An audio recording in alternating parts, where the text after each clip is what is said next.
een chanticoor, lekker eten en echt nog knap waar.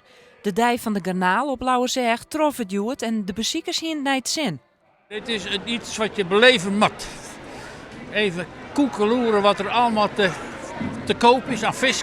En even lekker vis eten. Hè? Dat is het voornaamste.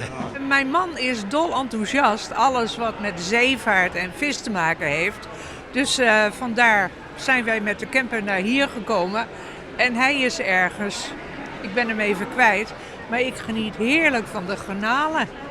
Voor de garnalenviskers binnen het mindere tierden. Na een paar hier met prijzen om €10 de kilo is het zo'n verliene simmer in de war. Troch de mooie simmer wie in de vangsten heeg en is er te volle onvierd. En dat budget een flinke druk op de prijzen. Dit hier is wij, daar komt het eigenlijk wel op del. Die pakhuizen maar eerst wel leeg, dat maar van mij maar doen. Dus mij maar nou ja, beperkt onvoeren, daar komt het eigenlijk wel op del. De meeste viskers gaan nog wel vet op de bonken van de goeie jaren. Maar het moet net te lang worden. Nou, dit hier is jong wordt wel uitverzeld, maar op het eind van die begint het wel zeer te doen, denk ik, bij de meesten. Want ja, de belasting kan op het hoeken natuurlijk bij de goeie jaren, dat is altijd zo. En dan moet je of investeren of, nou ja, wel door een dragen, dat makkelijk. Nou, beide keren ben je kwijt. Hoe zou je nou naar de toekomst?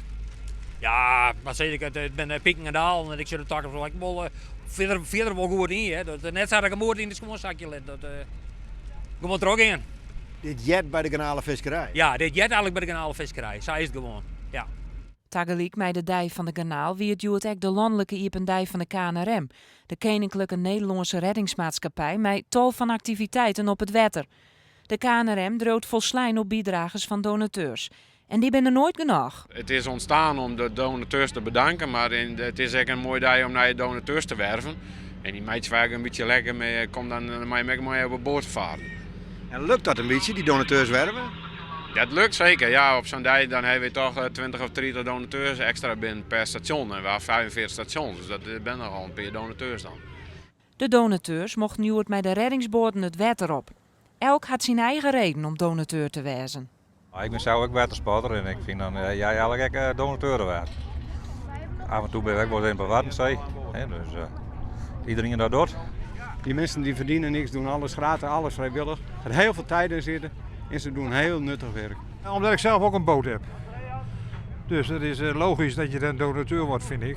En als je ooit een keer in nood aan de man is, dan komen ze je helpen. De KNRM kan behalve donateurs ook nog wel wat vrijwilligers broeken. Voor Lauwerzeeg zie ik wel die bemanning wat in de buurt wennen. Maar de boot moet wel mijn kwartier varen.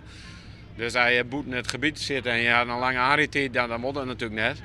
Dus we zien al die mensen, maar dat is lastig hier in deze omjouwing. De dij van de garnaal en de iependij van de KNRM een slaggerdij op alle fronten. Dit wordt al weken van tevoren wordt het op een kalender gezet. Dan is de garnalendij, dan moeten we heen. Zij is dat nog niet zo. Dat vind ik machtig mooi. Ja.